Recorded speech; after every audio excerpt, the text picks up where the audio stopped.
அனைவருக்கும் வணக்கம்.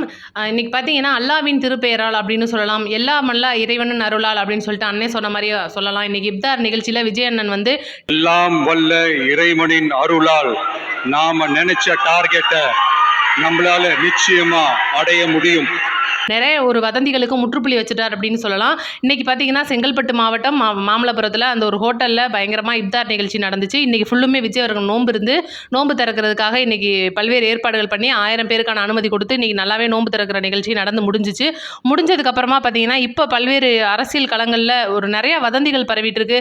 விஜய் அவர்கள் என்டிஏவோட பேசுறதாகவும் இந்த மாதிரி பயங்கரமாக வந்து கூட்டணிக்குள்ள குழப்பங்கள் நீடிக்கிறதாக நிறைய நியூஸ் வந்துகிட்டு இருக்கும்போது தாவே கலந்து நிர்மல்குமார் அவர்கள் விளக்கமும் கொடுத்துருப்பாரு. நம்ம யார் கூடயும் பேசல, நம்ம மக்களுடைய மட்டும்தான் கூட்டணி அப்படின்னு சொல்லிட்டு இன்னைக்கு விஜய் அவர்கள் இந்த ஒரு இஃப்தார் நிகழ்ச்சியில் அதுக்கு ஒரு முற்றுப்புள்ளி வச்சிருக்காருன்னே சொல்லணும். என்ன அப்படின்னா, இன்னைக்கு மதச்சார்பற்ற சமூக நீதி கொள்கை கண்டிப்பாக தமிழக வெற்றி கழகத்தில் பின்பற்றப்படுகிறது. இந்த ஒரு இதை அடிப்படையில் வச்சுட்டு இன்னைக்கு மதச்சார்பின்மை அதெல்லாம் வந்து நிறைய வந்து இன்னைக்கு மாற்றி மாற்றி பேசுறது, ஒரு ஜாதிக்குள்ளே போய் கட்சியை சேர்க்கிறது, ஒரு சமூகத்துக்குள்ளே போய் கட்சியை சேர்க்கிறது, இந்த மாதிரி அரசியல் களங்களில் மாறி மாறி வந்து தமிழக வெற்றி கழகத்தில் பழி மேலே பழி போட்டுக்கிட்டு இருக்கிற இந்த தீய சக்திகளுக்கு நடுவில் இன்னைக்கு முற்றுப்புள்ளி வச்சே ஆகணும்னு சொல்லிட்டு விஜய் அவர்கள் தெளிவாகவே பேசியிருக்காரு. என்ன அப்படின்னா, இன்னைக்கு என்டிஏவோட நம்ம கூட்டணி போகிறோம் அப்படின்றத வெளிப்படையாக சொல்லாமல் நம்ம அது போகிறோம் இது போகிறோம்னு சொல்லிட்டு நம்ம மேலே வந்து பயங்கரமாக வந்து பட்டம் கட்டி விட்டுட்டு இருக்காங்க.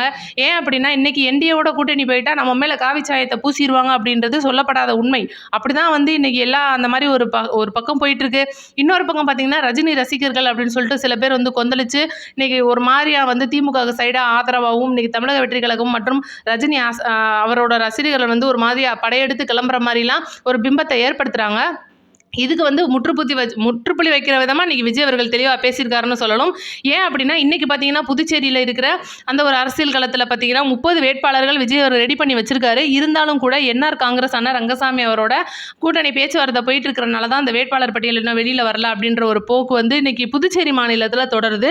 ஏன் அப்படின்னா, இன்றைக்கி என்ஆர் காங்கிரஸோட வந்து பார்த்தீங்கன்னா நம்ம ஆதவ் அர்ஜுனாவுடைய அவரோட அதாவது மாமனார் அவர் ஆரம்பிச்சிருக்கிற அந்த மாமனாரோட பையன், அதாவது மச்சான்னு சொல்லலாம், அந்த மாதிரி அவங்களோட முறையில் வந்திருக்கிற கட்சி தான் லட்சிய ஜனதா கட்சி. அந்த கட்சி வந்து இன்னைக்கு என்ஆர் காங்கிரஸ் பிஜேபியோட கூட்டணி வைக்கிறது அப்படின்றது இன்னைக்கு நம்மளோட ரங்கசாமி அவர்களுக்கு பிடிக்காம அங்கே பெரிய கூட்டணி குழப்பம் நீடிச்சுக்கிட்டு இருக்கு.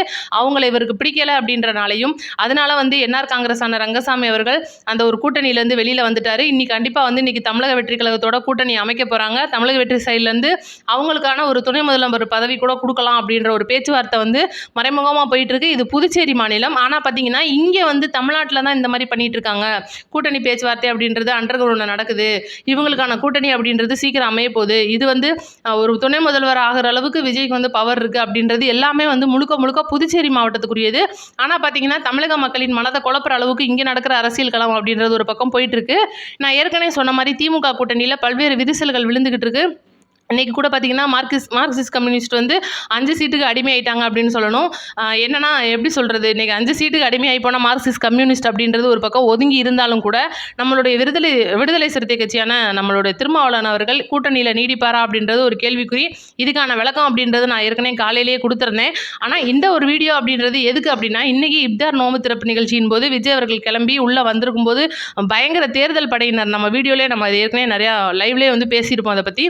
தேர்தல் பறக்கும் படையினர் வந்து வண்டி வாகன சோதனையில் ஈடுபடும் போது விஜய் அவர்களோட வண்டி நிற்கும் போது ஒரு எப்படி சொல்கிறது, ஒரு டிராஃபிக் மாதிரி ஆயிடுச்சு. இருந்தாலும் கூட அவங்க வண்டியெல்லாம் சோதனை பண்ணாமல் அமுச்சு விட்டாங்க. இந்த செயல்கள்லாம் பார்க்கும்போது என்னடா அது வண்டி விஜய் அவர்களோட வண்டி தான் தெரியுது, ஆனாலும் கூட அந்த ஹைவே ரோட்டில் வந்து ஒரு டிராஃபிக் ஏற்படுத்துகிற மாதிரியான ஒரு சூழலை ஏற்படுத்தி அதுக்கப்புறம் வந்து ஒன்றும் இல்லாமல் பண்ணியிருக்காங்களே அப்படின்ற மாதிரிலாம் நமக்கே பார்க்க தோணுச்சு. அதுக்கப்புறம் பார்த்தீங்கன்னா, அவங்களோட கடமையை அவங்க செய்கிறாங்க அப்படின்ட்டு நம்ம அதை கடந்து போயாச்சு. அந்த செங்கல்பட்டில் வந்து அந்த மாமல்லபுரம் அந்த ஒரு 4/7 ஹோட்டல்னு நினைக்கிறேன், அது அந்த ஹோட்டலில் தான் வந்து இஃப்தார் நிகழ்ச்சி நடந்துச்சு. இதை பார்த்தீங்கன்னா, இப்போ இந்த இஃப்தார் நிகழ்ச்சி வந்து 1000 பேருக்கு நடந்துச்சு. கிட்டத்தட்ட நிறைய பேர் வந்து வந்திருந்தாங்க. இருந்தாலும் கூட அழைப்பிதழ் இருந்தவங்க மட்டும்தான் உள்ள அனுமதி. இஸ்லாமியர் இல்லாமல் இருக்கிறவங்கன்றது வேற. இன்றைக்கி அந்த அழைப்பிதழ் இருக்கிறவங்க வந்து இன்றைக்கி உள்ளே போய் நோம்பு திறந்து அவங்களுக்கான அந்த ஒரு தொழுகை இதெல்லாம் முடிச்சுட்டு நல்லபடியாக அந்த சாமிலாம் கும்பிட்டுட்டு, ரெண்டாவது பார்த்தீங்கன்னா குரான் நிறைய பேர் வந்து அங்கே இருக்கிற ஒரு அமைப்பு ஜீவசாந்தின்னு நினைக்கிறேன், அந்த அமைப்பு வந்து இன்றைக்கி விஜய் அவர்களுக்கு குரான் பரிசளிச்சிருக்காங்க.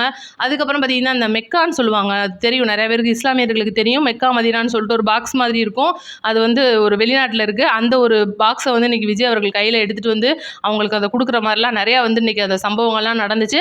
உண்மையிலே வந்து இன்றைக்கி இஸ்லாமியர்களில் இருக்கிற நிறையா பேர் வந்து சிறுபான்மையினரும் சரி அதாவது மதம் அப்படின்றது இல்லாமல் இஸ்லாமியர் அப்படின்றவங்களோடு ஒரு மிகப்பெரிய வாக்கு அப்படின்றது வந்து விஜய்க்கு தான் வரப்போகுது. அதனால தான் இந்த மாதிரிலாம் நாடகம் பண்ணுறாரு அப்படின்னு சொல்லிட்டு இன்றைக்கி இப்போ வந்து ஆரம்பிச்சிட்டாங்க. இப்போவே வந்து வைரலாக அந்த பேச்சுகள் தான் சமூக வலைதளங்களில் போயிட்டுருக்கு. இதுக்கெல்லாம் முற்றுப்புள்ளி வச்சாலும் கூட இந்த பேச்சு அப்படின்றது தொடரும். இது வந்து இவங்களோட வாயெல்லாம் நம்ம பூட்ட முடியாது. ஏன்னா இன்றைக்கி பல்வேறு கட்சிகள்லேருந்து இஃப்தார் நிகழ்ச்சிலாம் கலந்துட்டு இருக்காங்க. முந்தா நேற்று பார்த்தீங்கன்னா ஸ்டாலின் அவர்கள், அதுக்கு நாள் எடப்பாடி அவர்கள், அப்புறம் பிரேமலதா அம்மா, இந்த மாதிரி நிறையா பேர் வந்து அவங்கவுங்க கட்சி சார்பிலேருந்து கலந்துக்கிறாங்க. ஆனால் அப்போலாம் வந்து இவங்களுக்கு குறையா தெரியாது. இன்றைக்கி தமிழக வெற்றி கழக தலைவர் வந்து இந்த மாதிரி ஒரு நிகழ்ச்சியை இந்த மாதிரி ஒரு ஹோட்டலில் வச்சுட்டார் அப்படின்னும் போது இவங்களுக்கு வந்து ரொம்பவே எரிஞ்சிருச்சு அப்படின்னு சொல்லணும். அதனால் இன்றைக்கி இப்போ இருந்தே வதந்திகளை கிளப்ப ஆரம்பிச்சிட்டாங்க. இதை பற்றிலாம் நம்ம கவலைப்படக்கூடாது. விஜய் அவர்கள் சொன்ன மாதிரி எல்லாம் வல்ல அந்த இறைவன் திருப்பெயரால் கண்டிப்பாக நம்மளோட பணி அப்படின்றது சிறக்கும். நம்மளோட கூட்டணி அப்படின்றது நம்மளை தலைமை ஏற்றிட்டு வர்ற கட்சிகளோட மட்டும்தான் அப்படின்னு மீண்டும் அழுத்தி சொல்லியிருக்கார் அப்படின்னு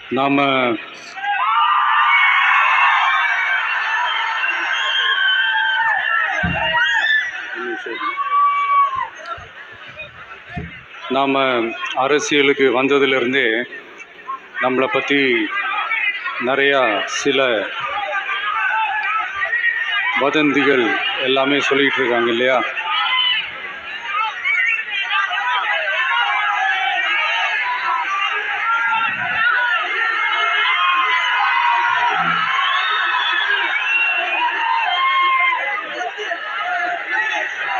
ஒரு சின்ன விஷயம் நான் சொல்லிட்டு போயிடுறேன், கொஞ்சம் சைலண்ட்டாக இருக்கும் ப்ளீஸ். நாம் அரசியலுக்கு வந்ததுலேருந்தே நம்மளை பற்றி நிறையா சில வதந்திகள், அந்த டீம் இந்த டீம் அப்படிலாம் சொல்லிக்கிட்டு இருக்காங்க இல்லையா? ஆனால் இவர் எந்த டீமும் கிடையாது, மக்களுடைய டீம், பீப்புள்ஸ் டீம் அப்படின்னு எல்லாருக்கும் தெரிஞ்சதுக்கப்புறம் வேற என்ன அவதூறு பரப்பலாம் இவர் மேலே அப்படின்ட்டு ட்ரை பண்ணி எல்லாமே அவங்களுக்கு ஒர்க் அவுட் ஆகலை. ஸோ கடைசியில் என்ன தான் இந்த விஜயை பண்ணலாம் அப்படின்னு நினைக்கும் போது தான் இந்த கூட்டணி அந்த கூட்டணிலாம் சேர போகிறாரு அப்படின்ட்டு ஒரு பொய்யான ஒரு பிரச்சாரத்தை பண்ணிக்கிட்டு இருந்தாங்க. இந்த நியூஸ் எல்லாம் கேட்டு நீங்கள் கொஞ்சம் கன்ஃபியூஸ் ஆகிருப்பீங்க. அதனால் இங்கே மறுபடியும் ஓப்பனாக தெளிவாக ஒரு விஷயத்தை நான் சொல்கிறேன். நாங்கள் எப்பவுமே மதச்சார்பற்ற கொள்கைன்றதில் அந்த ஸ்டாண்ட்லேயோ மதச்சார்பற்ற சமூக நீதி என்ற அந்த நிலைப்பாட்டிலேயோ எப்பவுமே சமரசம் வச்சுக்கவே மாட்டோம். நம்மளுடைய தலைமையில தான் ஆட்சி அப்படின்றதுல எப்பவுமே உறுதியாக இருக்கிறோம். நம்மளுடைய முதல் மாநாட்டில் கூட நான் சொன்ன மாதிரி அரசியலில் யாருக்காகவும் எதுக்காகவும் எந்த விதமான ஒரு சமரசமும் நம்ம வச்சுக்க போகிறதே இல்லை, அந்த பேச்சுவார்த்தையே கிடையாது. சரிங்களா? அதனால் யார் என்ன அவதூறு பரப்புனாலும் தயவு செஞ்சு அதை நம்பாதீங்க. எல்லாம் வல்ல இறைவனின் அருளால் நாம் நினைச்ச டார்கெட்டை நம்மளால நிச்சயமா அடைய முடியும். இன்னைக்கு என்னுடைய இஸ்லாமிய சகோதர சகோதரிகளுக்கு என்னுடைய ரமலான் நல்வாழ்த்துக்கள். கான்ஃபிடென்ட்டாக இருங்க, நல்லதே நடக்கும், வெற்றி நிச்சயம். போது ஏதோ ஒன்று இருக்குது, அண்ணன் சொல்ல வர்றாரு அப்படின்னு நமக்கே புரியுது. அடுத்தடுத்த அப்டேட் வந்து உங்களுக்கு கிடைச்ச உடனே உங்களுக்கு அடுத்தடுத்த வீடியோவில் நான் வந்துடுறேன். நம்ம சேனலை லைக் அண்ட் சப்ஸ்கிரைப் பண்ணிக்கோங்க, 4 பேருக்கு ஷேர் பண்ணி விடுங்க. நன்றி, வணக்கம்.